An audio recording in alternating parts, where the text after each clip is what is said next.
अस्सलाम वालेकुम। नन जमू टॉपिक दे रिप्रोडक्शन इन प्लांट्स, यानी प्लांट्स की रिप्रोडक्शन संग कीगी, प्लांट्स खपल नस्ल संग सेवा कई, बूटी संग सेवा कीगी। ठीक दा पकम तरीको बांध कीगी, sexual reproduction Satwai, asexual reproduction Satwai, और दा पकम तरीको बांध की दीशी सीड संग जोड़ीगी, तुखम और फ्रूट मेवा संग जोड़ीगी। नो दा टू डिटेल में इंशाल्लाह पदी लेक्चर के वायु नो लेक्चर पर तवज्जो सरा और तराखिरा पूरे उगोरा। रिप्रोडक्शन दासी और प्रोसेस दे, दासी और अमल ले चिददी पजरिया यो ऑर्गेनिज्म यो जानदार या ऑर्गेनिजम्स जानदार आगी आप स्प्रिंग औलाद पैदा की या खपल नस्ल सेवा की। दासी और प्रोसेस, दासी और अमल चिदा अगी पजरिया यो जानदार खपल औलाद पैदा की, खपल नस्ल सेवा की। नो दगा प्रोसेस ता दगा अमल ता रिप्रोडक्शन वाई। ठीक शो दलते जानदार से की दीशी, दा जानदार यो प्लांट की दीशी, दा जानदार एनिमल्स की दीशी, जनावर इंसानान दा की दीशी, दा जानदार माइक्रो ऑर्गेनिजम्स की दीशी, माइक्रो ऑर्गेनिजम्स यानी वाड़ो वाड़ो जानदार आगा जानदार ची मुंग त आम नज़र बाय नखकारी ऊपर माइक्रोस्कोप बाय नखकारी, लके बैक्टीरिया, वायरस, पंजाई सपकी दासी पंजाई इष्ट ची आप नज़र बाय नखकारी माइक्रो ऑर्गेनिज्म वतवाई ची कम प नज़र बांधे नखकारी आम नज़र बांधे। नो दगा वाड़ा वाड़ा जानदार दगा जनावर इंसानन और प्लांट्स दी ची पकम तरीका बानी कम अमल बानी खपल औलाद पैदा की, खपल नस्ल सेवा की। नो दगा प्रोसेस ता दगा अमल ता रिप्रोडक्शन वाई।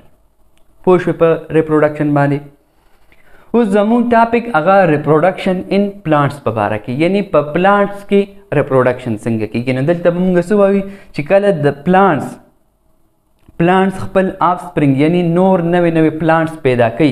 नो दगा प्रोसेस दगा अमल तवेल ची रिप्रोडक्शन इन प्लांट्स। उस पर प्लांट्स की पवन बुड की रिप्रोडक्शन पर दो तरीको दे, यह तवेली शी सेक्सुअल रिप्रोडक्शन,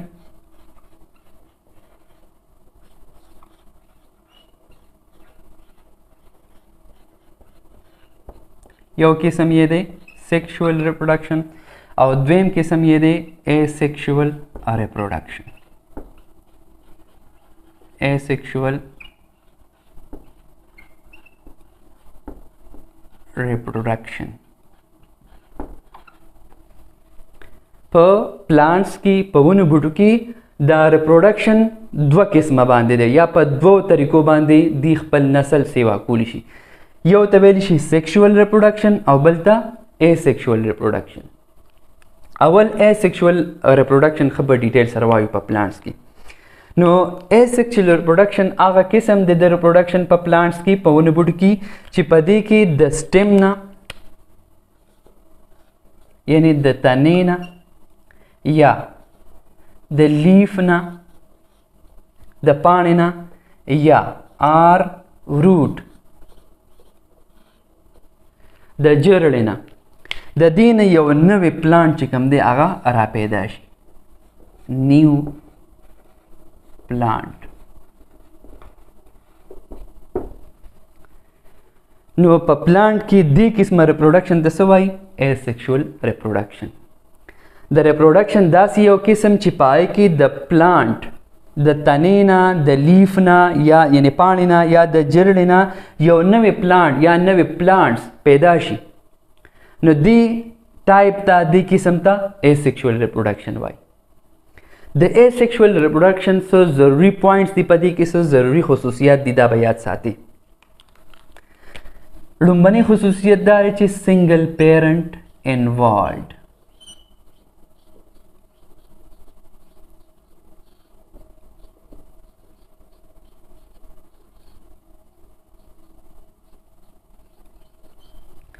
पदी की यो पेरेंट इन्वॉल्व यानी द यो प्लांट द तनीना चिकम दे या द पानिना या द जरड़िना नोर प्लांट्स पैदा की दो पेरेंट्स पकी नहीं इन्वॉल्व, दा यो जरूरी पॉइंट याद साता। द्वेम पॉइंट पकी सरे चिपदी की मुंग सरा क्लोन्स जोड़ेगी, क्लोन्स सा मतलब क्लोन्स یعنی چې کوم هغه نوې پلانټس پیدا شي هغه بالکل د دې پیرنټ پلانټ په شانتي هغه چې کوم سنگل پیرنټ دی د هغه پلانټ به بالکل د هغې په شانتي نو دې ته ویلی شي کلونز. ټیک ده. دریم خصوصیت پکې دا دی چې دې کې نو فرټلایزیشن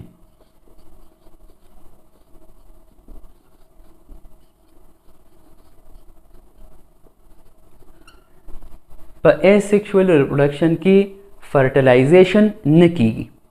فرټلایزیشن داسې یو پروسس دی چې په دې کې میل او فیمیل گیمیټ رایوځای شي او زایګوټ جوړ کړي. نو هغه په asexual reproduction کې نه کیږي نو ځکه نو فرټلایزیشن. صحیح ده. نو دا یو درې ضروري پوینټ دي د دې asexual reproduction په باره کې دا یاد ساته.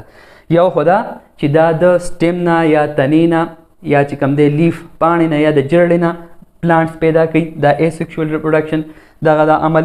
دویم بل پوینټ پکې دا دی چې سنگل پیرنټ انوالوډ یو پیرنټ پکې شاملي یو پیرنټ پکې انوالو وي د پلانټ د یو پلانټ نه دا دومره نسل سیوا کیږي. په دې کې کلونز جوړیږي یعنی چې کوم هغه نوې پلانټس جوړ شول او د کم پلانټ نه دا نوې پلانټس جوړ شول دا دواړه به یو شانتي کلونز به د یو بل کاپیانې به بالکل یو بل په شانتي به او نو فرټلایزیشن. په asexual reproduction کې فرټلایزیشن نه کیږي. نو دا د MCQs لپاره امپورټنټ پوینټ دی دا یاد ساته.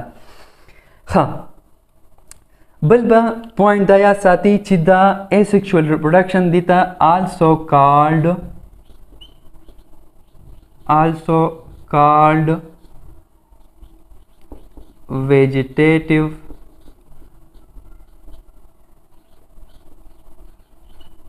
propagation.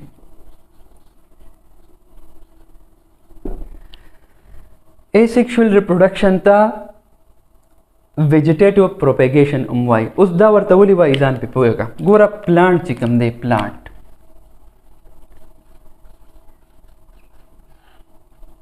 د پلانټ دوه غټ ایسي دي. یو ته ویلی شي ویجیټیټیو پارټ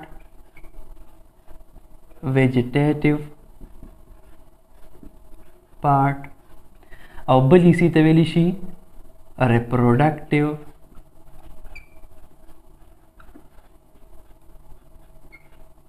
part. دا د پلانټ دوه غټ ایسي دي ویجیټیټیو پارټ او ریپروډکټیو پارټ. ویجیټیټیو پارټس کم دي چې کم سټیم دی لیف دی یا روټ دی تنه دا پاڼې دي او جرړې دي دا ویجیټیټیو پارټس دي. ټیک ده. او چې کم فلاور دی فلاور ګل نو دا ګل دا ریپروډکټیو پارټ دی. نو که ته وګورې دلته پروپیګیشن یا نوې پلانټس د څه نه پیدا شوي دي د ویجیټیټیو پارټ نه د سټیم نه لیف نه یا د روټ نه. صحیح دی که نه. نو په دې وجه دې ته ویجیټیټیو پروپیګیشن هم وایي. دا صرف په پلانټ کیس کې دا دویم نوم ورته اخلي. صحیح ده. ویجیټیټیو پروپیګیشن. ښه د دې ویجیټیټیو پروپیګیشن یا د دې asexual reproduction په پلانټس کې دا چې کوم asexual reproduction دی د دې بلا طریقې دي په مختلفو طریقو باندې دا پلانټس asexual reproduction کوي. یو طریقه یې ده کټینګ. لومبۍ طریقه یې څه ده؟ کټینګ.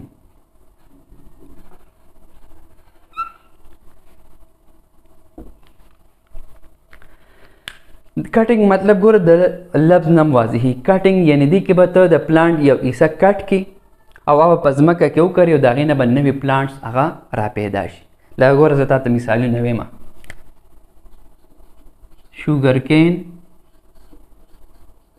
شوګر کین ګنې چې ورته وي ګنې روز ګلاب چې کوم پلانټ دي ټیک ده دغه شان سپیدار یا چینار وغیره.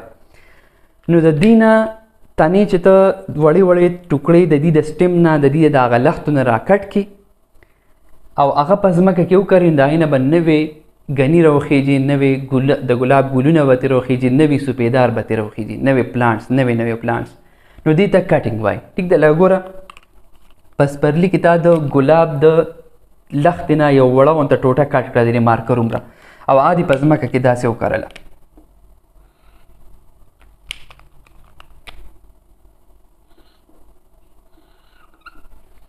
نو چې هلته کوم برډز دي یا تیغونه ورته دي د هغې نه به نوې نوې برانچونه داسې راوخیږي او د دې نه به د لاندې داسې روټس راوخیږي، روټس به ترې را پیدا شي او یو نوې پلانټ د ګلاب یو نوې ګل به ترې نه جوړ شي. ټیک ده، نو دې طریقې ته کټینګ وایي. دغه شان د ګني چې کوم پلانټ دی بوټي دي د هغې چې کوم آتنه ده او وړې وړې ټوټې که او په ځمکه کې داسې وکره او خاوره پرې داسې راواړوه، خاوره پرې راواړوه. نو څو ورځې بعد د هغې چې کوم نوډس دي، نوډس هغه بندونه دي، د هغې نه به نوې نوې پلانټس هغه داسې د ګني نوې نوې پلانټس هغه به ترې راوخیږي، جرړې به جوړې شي، روټس او د ګني نوې بوټي به را پیدا شي. نو دې asexual reproduction دې میتھډ ته دې ته کټینګ وایي.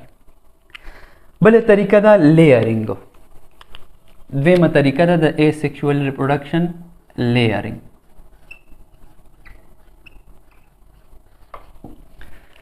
لیئرینګ داسې یو پروسس دی، داسې یو طریقه ده د asexual reproduction یو میتھډ دی چې په دې کې چې کوم لچکدار پلانټ شي د هغې یو څانګه داسې د هغه کې راښکته کړي او ځمکه کې ډوبه کړي څه حصه او څه حصه یې باري، صحیح ده. نو د هغه چې کوم حصه ځمکه کې د هغې نه روټس هغه چې کوم دی جړلې ته پیدا کېدل شروع شي او څه وخت بعد هغه چې کوم پلانټ دی یا هغه مطلب هغه لخته ده هغه پلانټ نه راکټ کړي، مطلب جدا یې کړي او جدا یو پلانټ نه جوړ شي. څنګه ګوره ځان پوهېږه، دا سویل شو، ځمکه شوه او په دې باندې یو پلانټ دی.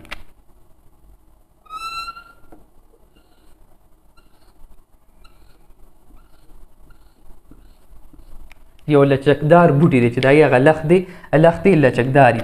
نو د دې دا څانګه چې کوم دی دا د ځمکې ته داسې راټیټه کړي، داسې فرض کړه دا دی هغه غټه څانګه وه، لخته یې وه. نو څه ورځې بعد د دې نه څه وشي، روټس پیدا شي او د ځمکې نه د دې دپاره د دې شاخ دپاره د دې برانچ دپاره واټر او منرل وغیره ځمکې نه خوراک چې کوم دی هغه ته جذب کوي.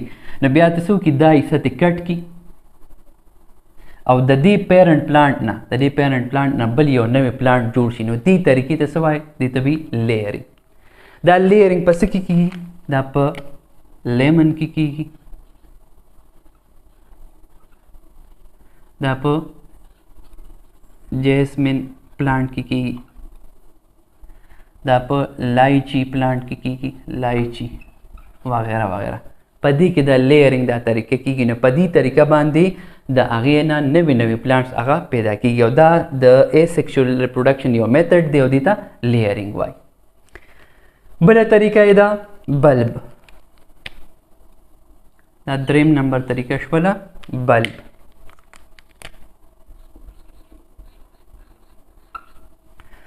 بلب څه ته وایي، پیاز چې کوم دی، آنین یا چې کوم ګارلک دی، دې ته بلب وایي او دا انډرګراوند سټیم دی. انډرګراوند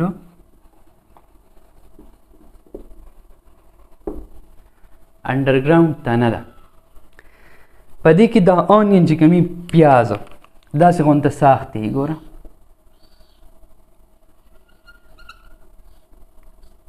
داسې غونته پاڼې پکې که نه پیاز کې، د هغې هغه پاڼو ته دې ته فلیشي لیوز وایي. صحیح ورته فلیشي لیوز. دغه فلیشي لیوز کې سټور فوډ سټور شوي خوراک یې پکې. که تا خیال کړي د پیاز د ویښ کې د بیس کې داسې نرۍ نرۍ جړلې غوندې دې ته ایډوانټیشیس روټ وایي، داسې نرۍ نرۍ جړلې. ټیک ده، چې کله دې ته مناسب کنډیشن میلاو شي نو د دې نه چې کوم دی دا ایډوانټیشیس روټس هغه ترې را پیدا شي او دا زرغونېدل شروع شي او د دې نه چې کوم دی د پیاز هغه تنه او پاڼه وغیره اتې داسې راوځي. نو دې ته بلب وایي. دغه شان ګارلک، اوږه چې کوم ده، اوږه د اوږه کې که تا خیال کړي چې دا نه اخبار لومبنۍ لیر او لومبنۍ پرده تې لري کې هغې کې بلا پلي یو پلي چې ته وکرې نو د هغې نه بلا شي آنین ګارلیک یعنی اوږه تینا د اوږې پلانټس تینا پیدا کېږي نو دې طریقه ته دې ته بلب وایي دا بلبس دي ٹھیک ده دې asexual reproduction method ته بلبس وایي څلورمه طریقه ده ټیوبر یا سټیم ټیوبر دا ټیوبر دا هم انډرګراوند سټیم دی یعنی دا تنه ده خو د ځمکې لاندې یا په ځمکه کې انډرګراوند سټیم او د دې بیسټ اگزامپل هغه موږ سره دی پوټیټو الو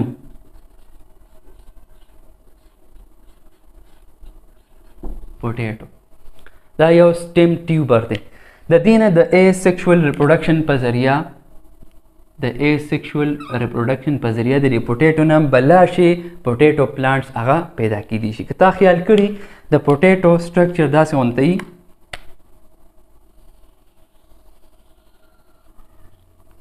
او زی په کې داسې سترګې غونته وي خیال یې کړی دی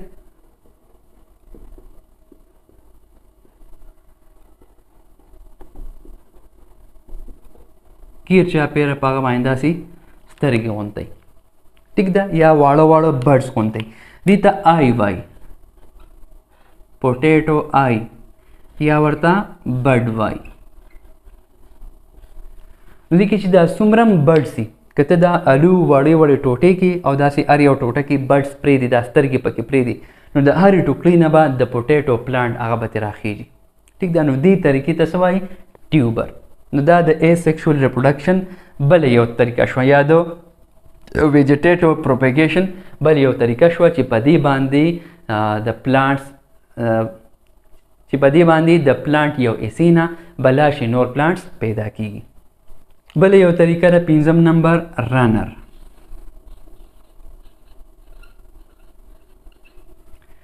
پر رنر کې د پلانټ نه یو برانچ داسې ځمکې سره بالکل داسې خور شوي او ځای په ځای د هغې نه روټس چې کوم دی را ډیولپ کیدي شي جړلې ته جوړ شي او نوي پلانټس دې نه پیدا شي نو دې ته رنرز وایي رنرز نو دا هم د asexual reproduction یو میتھډ دی یو طریقه ده اوس دا وایو چې د لیف نه د پاڼې نه څنګه نور پلانټس جوړیږي نو یو طریقه ده بډینګ ورته وایي داسې پلانټس دي چې د هغې پاڼې چې کومي لیف د هغې کنارو ته غاړو ته داسې واړه بډز دي داسې وړې داسې غوټې غونته وي نازکې غونته او د هغې بډز نه نوې پلانټس نور هغه جوړ شي د پاڼې نه صحیح ده نو دې طریقې ته بډینګ وایي په پلانټس کې بله طریقه د asexual reproduction هغه grafting ده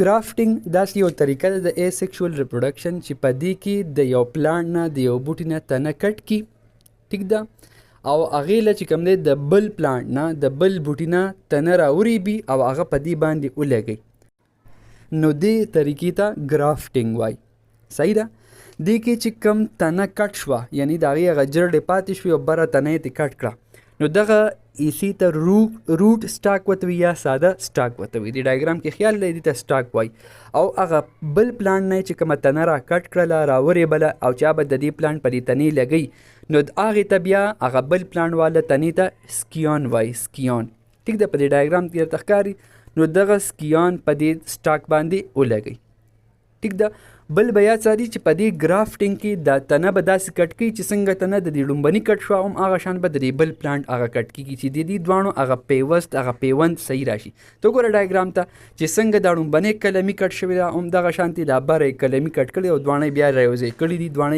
یونین یې کړی دی هغه ګرافټ یې یونین کړی دی رایوځای کړی دی بیا یې هغې نه چې کوم دی څه ګیر چاپېره کړي چې هغه خرابېږي نه نو د دې پیدا دا ده چې په دې کې به په یو پلانټ کې بیا 2 قسمه ګلونه یا 2 قسمه فروټس به میوې به دا زیاتره میوو والا بوټو کې د ګرافټینګ دا طریقه کېږي نو دا هم د asexual reproduction یو طریقه ده یو میتھډ دی په پلانټس کې په بوټو کې او دا څومره چې مونږه د asexual reproduction methods د vegetative propagation دا methods دا طریقې مووي نو دا په 2 غټو حصو کې مونږه تقسیمو یو ته ویلی شي نیچرل ویجیټیټیو پروپیګیشن او بل ته آرټیفیشیل ویجیټیټیو پروپیګیشن په نیچرل ویجیټیټیو پروپیګیشن کې د ایسیکشوال ریپروډکشن هغه میتھډز هغه طریقې راځي چې په کومو کې هیومن ایفرټس نه انوالو، یعنی چې په کوم کې انسان څه خواري کړاو نه کوي، هغه قدرتي کیږي، په خپله باندې کیږي، نو دغه طریقو ته نیچرل ویجیټیټیو پروپیګیشن وایي.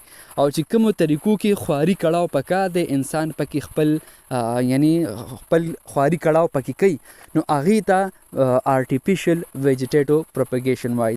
اوس په پلانټ کې چې د ریپروډکشن دویم کم طریقه ده، دویم کم میتھډ دی سیکشوال ریپروډکشن، هغه وایو چې په پلانټس کې سیکشوال ریپروډکشن څنګه کیږي. نو ګوره چې کوم سیکشوال ریپروډکشن دی دا په ریپروډکټیو پارټ کیږي. تا ته ما وایي کنه د پلانټ دوه حصې دي، ویجیټیټیو او ریپروډکټیو پارټ. په ویجیټیټیو پارټ کې ایسیکشوال ریپروډکشن کیږي یا ویجیټیټیو پروپیګیشن پکې کیږي، یعنی سټیم، لیف او روټ کې. او چې کوم ریپروډکټیو پارټ دی فلاور، په دې کې سیکشوال ریپروډکشن کیږي. اوس په فلاور کې سیکشوال ریپروډکشن څنګه کیږي؟ نو ګوره د فلاور هغه سټرکچر مونږه تیر لیکچرو کې هم ډرا کړی او جوړ کړی مو، داسې غونته سټرکچر یې فلاور. نو ګوره په فلاور کې دا سیکشوال ریپروډکشن څنګه کیږي؟ نو تا ته ما ویلي که ستا یاد شي د سټرکچر اف فلاور لیکچر کې، که تا د فلاور سټرکچر کې ما لیکچر نه کتلی، هغه خامخا وګوره، په دې باندې ښه په اسانه باندې پوه شي.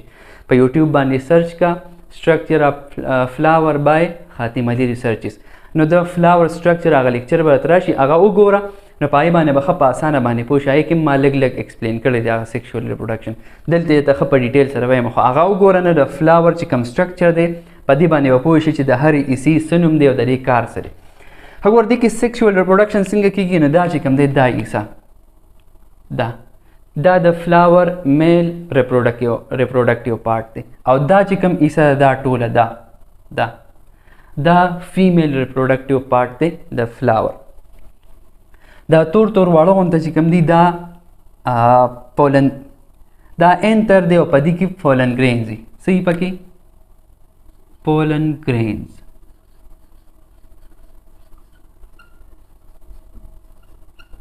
نو چې کله دا په دې انتر کې دا پولن ګرینز پاخه شي، دا انتر پاخه شي، نو دا پولن ګرینز دا راشي او په دې سټیګما باندې راپریوزي. دې پروسس ته دې عمل ته ویلی شي پولینیشن.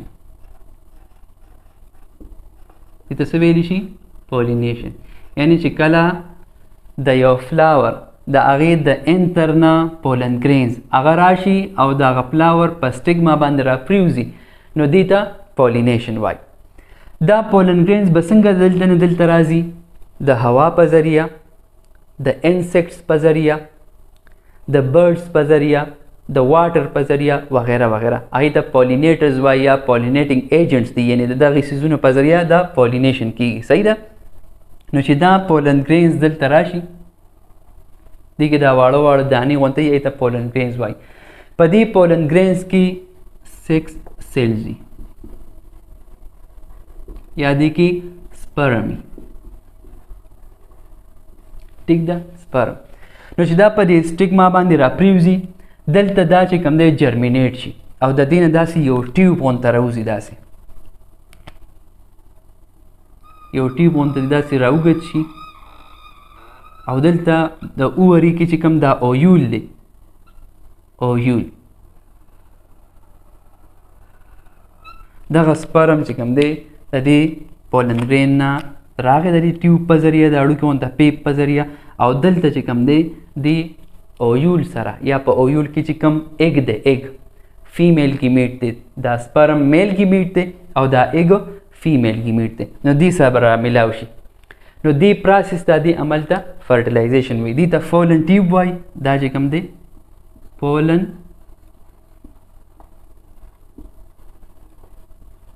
ټیوب، د دې پولن ټیوب په ذریعه هغه سپرم د دې ځای نه راشي او دې ځای ته راورسي، اویول سره یا په اویول کې چې کوم ایګ دی هغې سره میلاو شي. نو چې کله میل ګیمیټ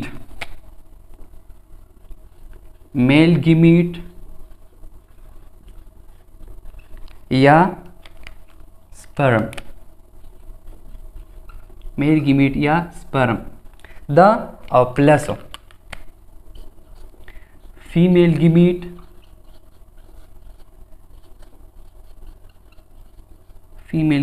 یا چې کوم ایگ ورته ویلی شي ایگ.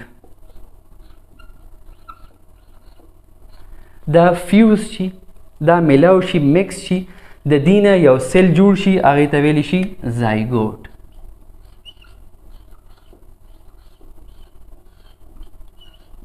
زایګوټ. او دې پروسس ته دې عمل ته ویلی شي فرټلایزیشن.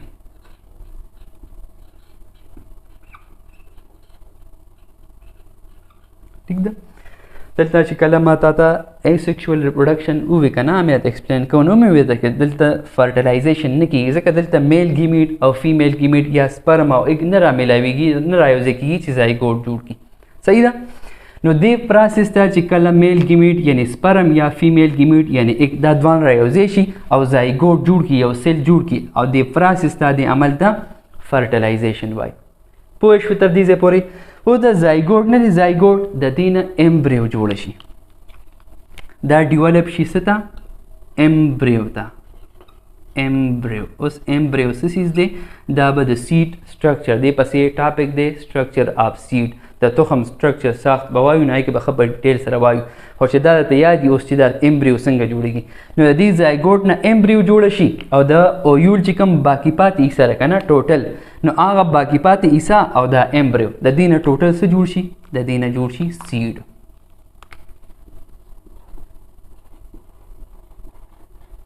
نو دلته چې کوم دی هغه سیډ جوړ شي یا تخم، او د دې اویول نه ګیر چاپېره دا چې کوم حصه ده دا ټول ایریا دا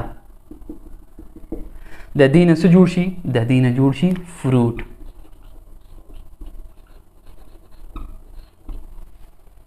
نو دا فروټ شو او پکې سیډ تخم جوړ شو، او بیا په سیډ کې دننه څه دی؟ ایمبریو ده. ایمبریو پکې دې ته بیبي پلانټ هم وایي، یعنې د دې نه هغه جرړې او هغه تنه بیا راټوکېږي او یو نوی پلانټ هغه پیدا کېږي د سیډ نه، د تخم نه. صحیح ده که نه؟ نو په دې طریقه باندې سیکشوال ریپروډکشن کېږي. ټیک ده؟ میل ګیمیټ او فیمیل ګیمیټ را میلاو شي او زایګوټ جوړ کړي، زایګوټ نه بیا ایمبریو او بیا چې کوم دی سیډ او فروټ هغه جوړ شي. نو سیکشوال ریپروډکشن موږ څه ته وایو؟ چې په هغې کې موږ سره میل او فیمیل ګیمیټ را یوځای شي او فرټلایزیشن هغه عمل وشي، زایګوټ جوړ شي، نو دې ته سیکشوال ریپروډکشن وایي. څه وایي ورته؟ سیکشوال ریپروډکشن. په سیکشوال ریپروډکشن کې بل پوینټ دا دی چې ټو پیرنټس آر انوالوډ. ټو پیرنټس are involved. په دې کې ټو پیرنټس انوالو وي، یعنی یو مور او یو پلار. ټیک ده؟ اوس ته به وایي چې دلته دا خو په یو پلانټ کې وشو، نو دا پلانټ خو یو دی خو دوه حصې دي، میل ریپروډکټیو پارټ او فیمیل ریپروډکټیو پارټ، او بل دا ضروري نه چې پولن ګرین هم د دې پلانټ نه راشي، دا پولن ګرین د یو بل پلانټ د بل بوټي د ګل نه به راغلي او دلته هم راغورځېدلي، کراس پالینیشن چې ورته وایي، دا سیلف پالینیشن و کراس پالینیشن هم کېږي. نو په دې کې دوه پیرنټس انوالو وي. صحیح ده؟ یا که په سنګل پلانټ کې وي نو یو چې کوم دی میل ریپروډکټیو پارټ دی او بل فیمیل ریپروډکټیو پارټ دی. ټو پیرنټس پکې انوالو وي، او بل چې کوم دی چې کوم آف سپرینګ وي